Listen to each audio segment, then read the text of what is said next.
In the autumn of 1937, at Newark Beth Israel Hospital in New Jersey, a 25-year-old woman lay recovering from the loss of her second child. The baby had been stillborn, the body already showing signs of a condition doctors of the time simply called hemolytic disease of the newborn, a slow destruction of the infant's blood that nobody yet understood. The delivery had cost the mother a great deal of blood, and so, following ordinary practice, her doctors gave her a transfusion from the one donor everyone assumed was safest. Her husband. Same blood type. Group O. By every rule, medicine knew in 1937, this should have been simple, safe, unremarkable. It was not. Within moments of receiving her husband's blood, the woman's body turned against it. A severe reaction spread through her, the kind that terrified the physicians in the room, the kind that should not happen between two people whose blood types matched perfectly on paper. A young researcher named Philip Levine, working alongside his colleague Rufus Stetson, began investigating why. They drew her serum and tested it against blood from dozens of other donors, all of them, like her husband, type O. 80 out of 104 samples reacted the same way her husband's had. Something in her blood was rejecting something in almost everyone else's, something the two men could not identify, could not name, could not place inside any blood group system known at the time. They published their findings in 1939. They had no name for what they found, only a careful, correct guess. The woman's body, they proposed, must have built a defense against some antigen she did not carry herself, one inherited by her child from the father, one that had entered her bloodstream during pregnancy and left something behind, an invisible alarm system that reacted violently the next time it encountered that same antigen months later in a hospital bed from a transfusion meant to save her life. It would take another year, and an entirely different set of scientists working with rabbits and the blood of rhesus monkeys before this mysterious factor received the name it still carries today. Rich, short for rhesus. A name born from a laboratory animal that had nothing at all to do with the woman in Newark, or her husband, or the child she lost, and yet forever tied to all three. That is where the story actually begins. Not with ancient bloodlines, not with hidden tribes, not with anything otherworldly. It begins with a nameless woman, a stillborn child, and two doctors trying to understand why blood that should have matched did not. What Levine and Stetson had stumbled onto turned out to be one of the most important discoveries in the history of medicine. Human red blood cells carry a variety of proteins on their surface, and one of them, now called the RhD antigen, is either present or absent, depending on the genes a person inherits. If it is present, a person is Rh positive. If it is absent, missing entirely because of a specific pattern in the genes that build it, a person is Rh negative. Roughly 15 out of every 100 people on Earth carry no RhD antigen at all. The other 85 do. It sounds like a small, quiet detail, one line on a lab report, one plus or minus sign next to a letter. But that small detail turned out to carry enormous weight because of what happens when Rh negative and Rh positive blood meet inside the same body, particularly inside a mother carrying a child. When an Rh negative mother carries an Rh positive baby, something inherited from the father, her immune system can, under the right circumstances, begin to recognize that baby's blood as foreign. Usually the first pregnancy passes without incident because the exposure that triggers the reaction most often happens during delivery itself, when small amounts of the baby's blood mix with the mother's. But her body remembers. If she carries another Rh positive child afterward, her immune system may respond faster and harder the second time, producing antibodies that cross into the baby's bloodstream and begin destroying its red blood cells before it is even born. This is what took the life of the child born to the woman in Newark. Doctors at the time called it erythroblastosis fetalis. Before anyone understood what caused it, before anyone knew how to stop it, this condition killed an estimated 10,000 babies every single year in the United States alone. 10,000 families every year losing children. To a cause hidden so deep inside human blood that nobody could see it coming. For nearly 3 decades after Levine and Stetson's discovery, doctors could only respond to Rh disease once it had already begun, using a treatment called exchange transfusion, slowly replacing a newborn's damaged blood with healthy blood. A procedure refined through trial and heartbreak by physicians who were, quite literally, learning as they went. It worked more often than it failed. Over roughly 20 years, it is estimated to have saved around 200,000 infants, though some were left with lasting damage from the disease itself before treatment could begin. It was not until the late 1960s that medicine finally found a way to prevent Rh disease from happening at all. A treatment called Rh immune globulin, given to Rh negative mothers during and after pregnancy, quietly stops the mother's immune system from ever building the antibodies that caused the harm in the first place. Since it became widely available, the disease that once killed thousands of children a year in America alone has become rare enough that many young doctors today may never see a single case in their entire careers. That is the true, documented story of Rh negative blood. A stillbirth. A transfusion reaction nobody expected. A young doctor determined to understand why. A treatment, decades later quiet and unglamorous, that saved more lives than almost anyone outside of medicine will ever realize. And somewhere along the way, outside the hospitals and the research papers, this same blood type became something else entirely in the public imagination. A legend. A secret. A superpower whispered about it across forums and late-night videos, insisting that Rh negative blood marks the people who carry it as something other than ordinary, something older, something not quite fully human. The story usually starts with a number. 15% globally carry no RhD antigen, but that number hides enormous variation depending on where you look. In parts of East Asia, Rh negative blood is almost non-existent, found in less than 1 person in every 100. Among many indigenous populations in the Americas and Australia, it is similarly rare. But in parts of Europe, the number climbs dramatically higher. And in one particular population, tucked into the mountains along the border of modern France and Spain, it climbs higher than almost anywhere else on Earth. The genetics behind this trait are, in truth, fairly straightforward, once you understand the shape of them. The RhD antigen is built according to instructions carried on a gene called RhD, sitting on chromosome 1. Most Rh-negative people of European ancestry carry a version of this gene that has been deleted entirely, a small stretch of genetic instructions simply missing from both copies of the chromosome they inherited, one from each parent. Because the trait is recessive, a person needs 2 copies of the deleted version, one from each parent, to actually test Rh-negative themselves.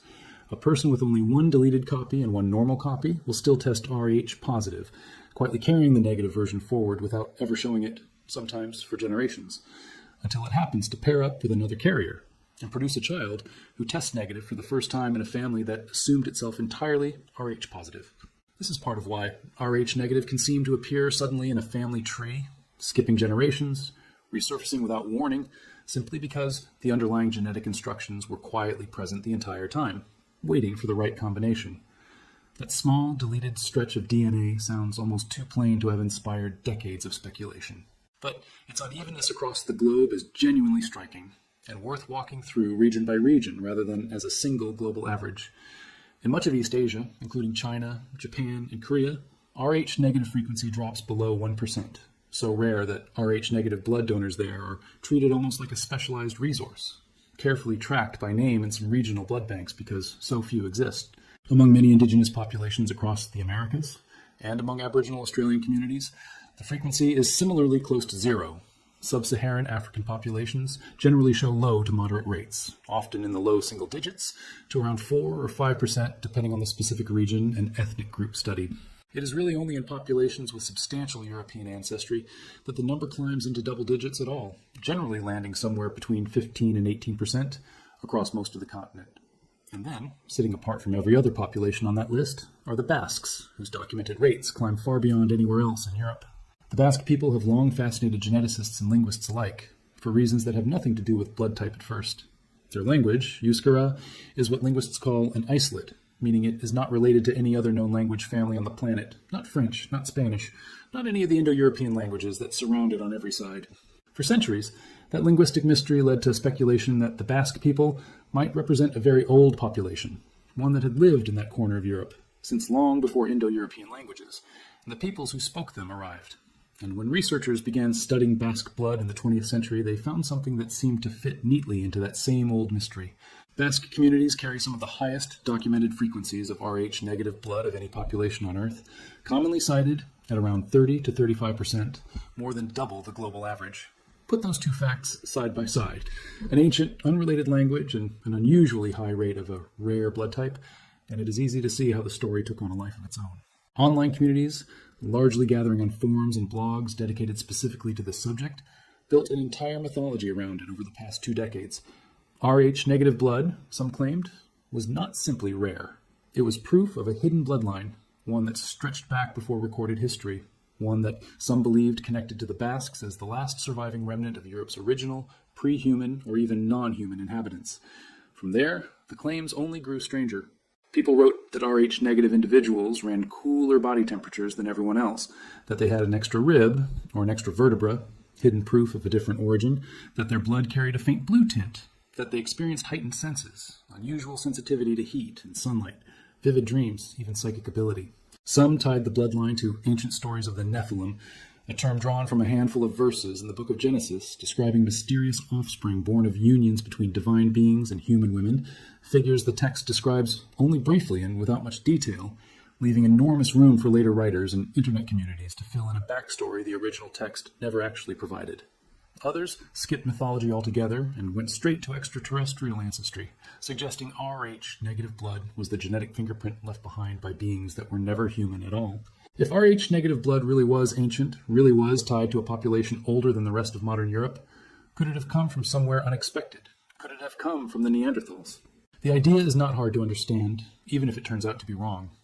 Basque populations, along with several other groups, have been shown in genetic studies to carry somewhat elevated levels of Neanderthal-derived DNA compared with some other populations.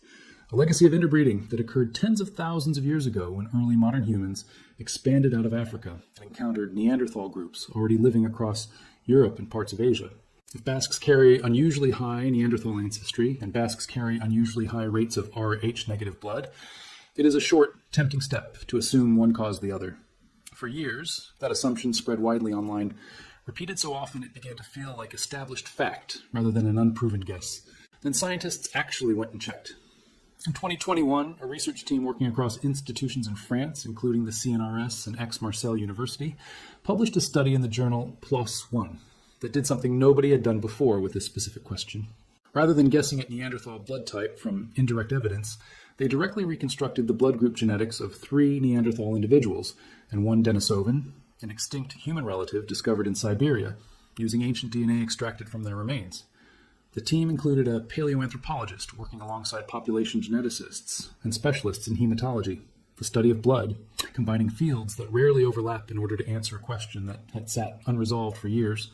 Piecing together a reliable blood type from DNA that is tens of thousands of years old, fragmented, and often contaminated by the environment it was buried in, is painstaking work, closer to careful reconstruction than a simple readout. And it took specialized techniques to confirm the results were reliable enough to publish. What they found did not support the popular theory. It quietly, thoroughly contradicted it. The Neanderthal and Denisovan individuals studied carried a distinct Rh gene variant, one that is essentially absent from modern human populations today, found so far in only a small handful of individuals, including 1 Aboriginal Australian person and 1 person from Papua New Guinea. According to the same body of research, the Rh gene variants that are common in modern humans today most likely arose within early Homo sapiens, probably not long after our ancestors first left Africa, possibly while passing through the region of the Persian Plateau, long before those populations ever reached Europe or encountered Neanderthals at all. An earlier line of inquiry reached a similar dead end from a different direction. Years before the 2021 study was published, a genetics enthusiast reached out directly to Svante Pääbo, the Swedish geneticist whose work sequencing the Neanderthal genome later earned him the Nobel Prize, asking a simple, direct question. Were the Neanderthal specimens his team had sequenced Rh negative or Rh positive? The answer came back clear. Based on the genetic marker used to determine Rh type in modern humans, both the Denisovan individual and the Altai Neanderthal specimen his team had studied appeared to be Rh positive, not negative. 2 separate lines of research, using 2 different methods, years apart, both arrived at the same quiet, almost anticlimactic conclusion. If anything, the evidence points the opposite direction from the popular legend. Neanderthals, as far as science has been able to determine so far, were more likely to carry Rh positive blood, not the rare negative type so many people online have spent years trying to trace back to them. Geneticists who specialize in this exact question have said as much plainly, without much drama, in the way careful scientists usually do. Rh negative blood almost certainly did not come from Neanderthals, and it almost certainly did not come from anything outside the human family.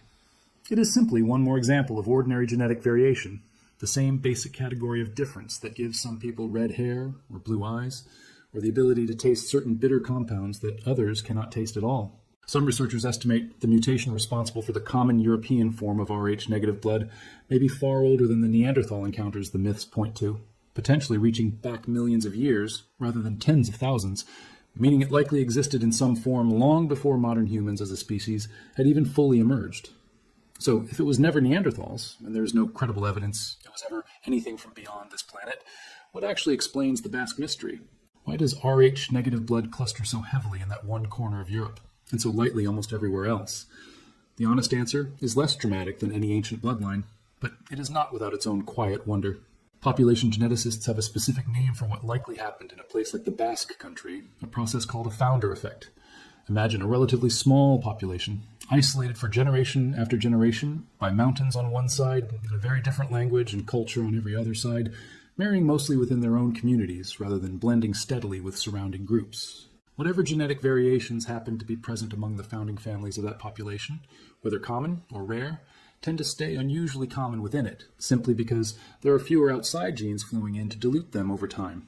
If the ancestors of the Basque people happen to carry the deleted RHD gene at a higher rate than their neighbors, purely by the ordinary chance of who founded that population and who they had children with, that higher rate would tend to persist for thousands of years afterward, largely undisturbed, long after the original reason for it had been forgotten. It does not require ancient astronauts, or a lost tribe from before humanity, to explain why a rare genetic trait might survive at unusually high frequency in a population that stayed distinct while the world changed around it. It only requires time, geography, and the ordinary patient mathematics of inheritance, quietly repeating itself across hundreds of generations, long before anyone was there to notice or explain it. It is worth sitting with why the other version of this story, the superpower version, spread so far and took hold so deeply in the first place. Beyond the extra rib, the psychic sensitivity, and the alien ancestry, some corners of this mythology added still more specific claims over the years that Rh-negative individuals run measurably cooler body temperatures, that their eyes are unusually sensitive to bright light, that they show higher rates of certain rare allergies, that their blood carries a faint blue tinge instead of the deep red of ordinary hemoglobin. None of these claims have held up under any kind of controlled scientific study. Blood appears blue only briefly when deoxygenated, inside veins, beneath the skin, an optical effect of how light passes through tissue, and it happens in every person regardless of Rh type. Body temperature, light sensitivity, and allergy rates vary for reasons entirely unrelated to a single antigen on the surface of a red blood cell. Even the modern rise of consumer DNA testing kits, the kind people order online and mail back with a saliva sample, has done little to settle the mythology, mostly because those tests were never designed to investigate it in the first place. They report ancestry percentages built from comparison databases, not verdicts on hidden bloodlines, and results showing high Basque or high Neanderthal ancestry says nothing at all about whether a person's Rh type came from some exotic source rather than the same ordinary inheritance everyone else's blood type comes from. A blood test that comes back negative, a small technical detail on a medical form, feels like very little on its own. But turn that same fact into a secret bloodline, a whisper from before recorded history, and suddenly an ordinary trait becomes something people want to claim as their own identity. It is not so different from wanting to believe an old family story about a distant, mysterious ancestor. The desire for a hidden, special origin is very old and very human, and it does not need scientific evidence to keep spreading once it starts to feel meaningful to the people carrying it forward. But perhaps the real story does not need the embellishment at all, because somewhere in New Jersey, in the autumn of 1937, a young mother whose name has mostly been lost to history lay in a hospital bed, grieving a child she had just lost, her own body reacting violently to blood that should have saved her. She could not have known that her reaction, confusing and frightening as it was to everyone in that room, would eventually be traced back through decades of careful research to a single missing protein on the surface of her red blood cells. She could not have known that understanding her case would eventually spare hundreds of thousands of other mothers the same grief she carried out of that hospital. She was not a legend. She was not descended from anything beyond this world. She was simply a person at a specific moment in medical history whose body asked a question that took science 30 years to fully answer. That, in the end, is what Rh-negative blood actually is. Not a mark of hidden power, not a bloodline reaching back before history, not a fragment of something not quite human hiding in plain sight inside 15 out of every 100 people alive today. It is a small, quiet variation, inherited the same way eye color or height is inherited, carried without any drama at all by thousands of generations of entirely ordinary people, most of whom never gave it a second thought, right up until the moment it mattered enough, in a hospital room in 1937, for two doctors to finally start asking why. There's a strange comfort in stories like this one, if you let yourself sit with them long enough. Not every mystery needs to end in something vast or otherworldly to still feel meaningful. A missing protein on the surface of a cell, invisible to the naked eye, invisible even to the microscopes of 1937, was enough on its own to end a young mother's second pregnancy, to puzzle two careful researchers for years, to eventually be traced through the blood of Neanderthals buried in caves for tens of thousands of years, and to finally be understood well enough, decades later, to spare countless other families the same grief. That is not a small story simply because it lacks aliens or ancient astronauts. If anything, it is larger, because every part of it actually happened, documented in journals, preserved in hospital records, verified again and again by scientists, with no reason to exaggerate any of it. Somewhere tonight, a small percentage of people reading or listening to this will check quietly, almost without meaning to, which type their own blood is, positive or negative, ordinary, either way. Carried forward from parents who carried it from their own parents, back through generations none of us will ever meet, each one utterly unaware they were passing along a detail that would one day matter enough to save lives, and strange enough, later, to spark 100 years of stories far larger than the truth ever needed to be. If this is the kind of quiet mystery you like drifting off to, let it sit with you for a while before you close your eyes tonight. And if you would like more calm, carefully researched stories like this one to fall asleep to, consider subscribing so the next one finds you when you need it.